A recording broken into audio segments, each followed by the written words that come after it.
एक गांव में दो घर आमने सामने बने थे। एक घर में रहता था अमीर आदमी जिसके पास आलीशान बंगला, बड़ी बड़ी गाड़ियां और नौकर चाकर थे।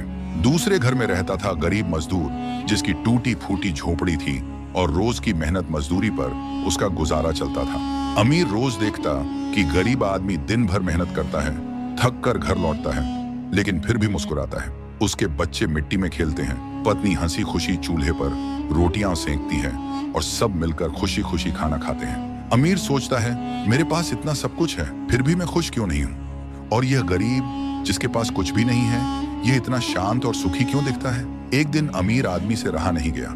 वह गरीब के पास गया और बोला, भाई एक बात बताओ, तुम्हारे पास ना पैसा है ना आरामदायक जिंदगी, फिर भी तुम इतना हंसते और खुश रहते हो, आखिर राज क्या है? गरीब मुस्कुराया और बोला, साहब मेरे पास कम है, पर जितना है उसमें मैं संतुष्ट हूँ। मुझे भूख लगती है तो रोटी बड़ी स्वाद लगती है, थकान होती है तो चैन की नींद आती है, और सबसे बड़ी दौलत मेरे लिए मेरे परिवार की हंसी है। गरीब की बात सुनकर अमीर सोच में पड़ गया। रात भर वह सो नहीं पाया।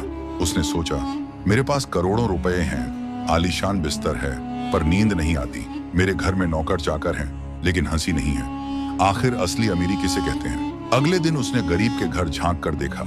परिवार मिट्टी के चूल्हे पर रोटी पका रहा था, बच्चे खेल रहे थे और सब मिलकर खुशी से खा रहे थे। उसकी आंखें खुल गईं। उसे एहसास हुआ कि असली दौलत पैसे से नहीं, प्यार, संतोष और अपनापन से मिलती है। उस दिन के बाद अमीर ने ठान लिया कि अब वह सिर्फ पैसा नहीं बल्कि इंसानियत भी कमाएगा। उसने गरीब और गांव के बाकी लोगों की मदद शुरू की। धीरे धीरे उसके घर में भी बच्चों की हंसी, अपनापन और चैन लौट आया।